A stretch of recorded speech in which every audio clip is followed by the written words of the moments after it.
অন্তর্বর্তী সরকারের মেয়াদ 2 থেকে 3 বছর হওয়া উচিত। প্রধান উপদেষ্টার সঙ্গে বৈঠকে সম্পাদকের অভিমত।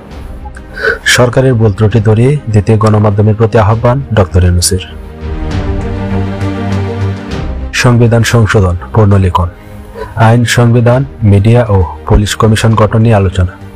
Digital security act, cyber security act সহ কালানুকানুন বাতিলের অনুরোধ। রাষ্ট্রের সংস্কারে ডক্টর ইউনূসের নেতৃত্বাধীন অন্তর্বর্তী সরকারের মেয়াদ 2 থেকে 3 বছর পর্যন্ত হওয়া উচিত বলে মনে করেছেন দেশের বিভিন্ন দৈনিক পত্রিকার সম্পাদকবৃন্দ। কেউ কেউ বলেছেন প্রয়োজনীয় সংস্কার সম্পন্ন করতে যতটা সময় লাগে ততটা সময় এ সরকারের দেওয়া উচিত। গতকাল মঙ্গলবার রাষ্ট্রীয় অতিথি ভবন যমুনায় দেশের শীর্ষস্থানীয় 20টি পত্রিকার সম্পাদকের সঙ্গে বৈঠক করেন প্রধান উপদেষ্টা। এ সময় তারা অভিমত প্রদান করেন। বৈঠকে উপস্থিত সম্পাদকরা রাষ্ট্রায়ত্ত প্রতিষ্ঠান বাংলাদেশ সংবাদ সংস্থা বাসস, বাংলাদেশ টেলিভিশন, বিটিভি ও বাংলাদেশ বেতারে স্বায়ত্তশাসনের পক্ষে প্রস্তাব করেন।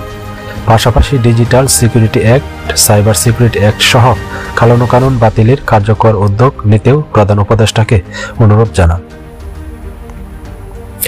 বৈঠকে সংবিধান সংশোধন, সংবিধান পুনর্লিখন, আইন কমিশন, সংবিধান কমিশন, মিডিয়া কমিশন ও পুলিশ কমিশন গঠনের প্রসঙ্গ উঠেছে।